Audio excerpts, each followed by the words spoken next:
बहुत से लोगों का कहना है कि परमेश्वर हमारी प्रार्थनाओं को नहीं सुनता। परमेश्वर हमारी बातों की ओर ध्यान नहीं देता। हम दुआ करते हैं पर वो हमारी प्रार्थनाओं को नहीं सुनता। इसका कारण क्या है? इसका कारण बहुत ही सिंपल सा है। क्या आपको लगता है कि परमेश्वर ने जिसने आपको अपनी समानता में बनाया, आपके अंदर इमोशंस भरे, तो क्या वो आपके इमोशंस को फील नहीं कर सकता, महसूस नहीं कर सकता? जब आप परेशान होते हैं, दुखी होते हैं, रोते हैं, गिड़गिड़ाते हैं, तो जिसने जैसे परमेश्वर ने अपनी समानता में तुमको बनाया है, जैसे तुम हो वैसे ही परमेश्वर है। तो जब तुम रोते हो तो क्या परमेश्वर को बुरा नहीं लगता? परमेश्वर आपको महसूस कर सकता है क्योंकि उसने तुम्हें बनाया है। तो ऐसा क्या है कि परमेश्वर हमारी प्रार्थना को नहीं सुनता? ये भी एक टॉपिक है।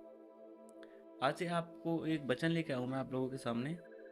यशायाह 59, यहाँ पे लिखा हुआ है, सुनो, यहोवा का हाथ ऐसा छोटा नहीं हो गया कि उद्धार ना कर सके, ना वह ऐसा बहरा हो गया है कि सुन ना सके, परंतु तुम्हारे अधर्म के कामों ने तुमको परमेश्वर से अलग कर दिया है, और तुम्हारे पापों के कारण उसका मुंह तुमसे ऐसा छिपा है कि वह नहीं सुनता।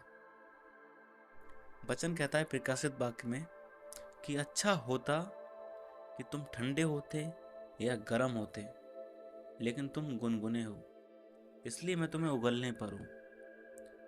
कहने का मतलब यहाँ पे ये है कि अच्छा होता या तो तुम परमेश्वर के वचनों को मानते, सुनते और उनके साथ ही जीवन को बिताते, तो परमेश्वर तुम्हारी प्रार्थना को सुनता।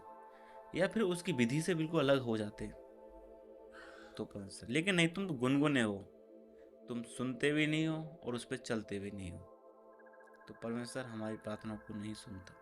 यही कारण है आज के दिन में हम खुदा का धन्यवाद देंगे, क्योंकि हम सुरक्षित है, हमको मौका मिला है अपने पापों से पश्चाताप करने का, कि हम खुदा के पास जाएं, अपने पापों को माने। वचन कहता है कि अब वो हमारे पापों को माफ करने में विश्वास योग्य और धर्मी है। राजा दाऊद कहता है कि खुदावन, मेरे अंदर स्थिर आत्मा नए सिरे से उत्पन्न कर, क्योंकि जब उसने बैतशेबा के साथ पाप किया था तो उसकी आत्मा अंदर से मर गया, बहुत ही परेशान हो गया था वो, क्योंकि वो जानता था कि उसने बहुत ही अधर्म कर दिया है। इसलिए वो परमेश्वर के पास आया कि परमेश्वर, अगर तू चाहे तो मुझे हिम के समान श्वेत कर सकता है, मेरे अंदर स्थिर आत्मा नए सिरे से उत्पन्न कर। वो जान क्योंकि वो जानता था कि पाप क्या होता है। पाप परमेश्वर से अलग करता है। पाप वह चीज है जिससे हम परमेश्वर से अलग हो जाते हैं। लेकिन यीशु मसीह पापियों के लिए दुनिया में आया, वो हमें माफ करेगा अगर हम उसके पास जाएंगे तो। इसीलिए मैं सब कहता हूँ, जब कोई नहीं होता तब खुदा होता है, और खुदा हमारे साथ है। आज ही अपने पापों से फिरे, परमेश्वर के साथ आए, परमेश्वर के सामने आए, तब परमेश्वर आपकी सुनेगा, वो आपको आशीष देगा, वो हर एक पाप को माफ करेगा। वो आपके पाप चाहे किसी भी कलर के क्यों ना सही, किसी भी रंग के क्यों ना सही, उन सबको हिम के समान श्वेत कर देगा, आपको ज्योति बना के देगा, क्योंकि हम जगत की ज्योति है। वचन कहता है कि पहाड़ पे बसा हुआ नगर छिप नहीं सकता।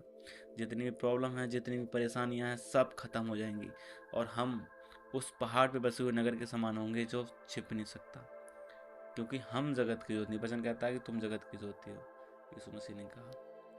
परमेश्वर का आत्मा हमें वास करता है, इसलिए हम इस शरीर को परमेश्वर के लिए दें, परमेश्वर के सामने जाएं, तब परमेश्वर हमारी प्रार्थना को सुनेगा और उसका उत्तर हमें हाँ में देगा, हमारी हर एक प्रार्थना को सुनेगा। बस अपने आप को समर्पण कर दो खुदा के लिए और प्रार्थना करो, खुदा बाप, मैंने बहुत पाप किया है, लेकिन तू महान और पवित्र परमेश्वर है, तू चाहे तो मुझे शुद्ध कर सकता है। जैसे दाऊद ने कहा कि हे परमेश्वर, तू चाहे तो मुझे शुद्ध कर सकता है, वैसे हम भी परमेश्वर के पास जाते हैं और कहते हैं, खुदा तू चाहे तो हमें शुद्ध कर सकता है। आज के दिन में खुदा आपको शुद्ध करेगा, वो आपको बचाएगा हर एक बुरी चाल चलन से।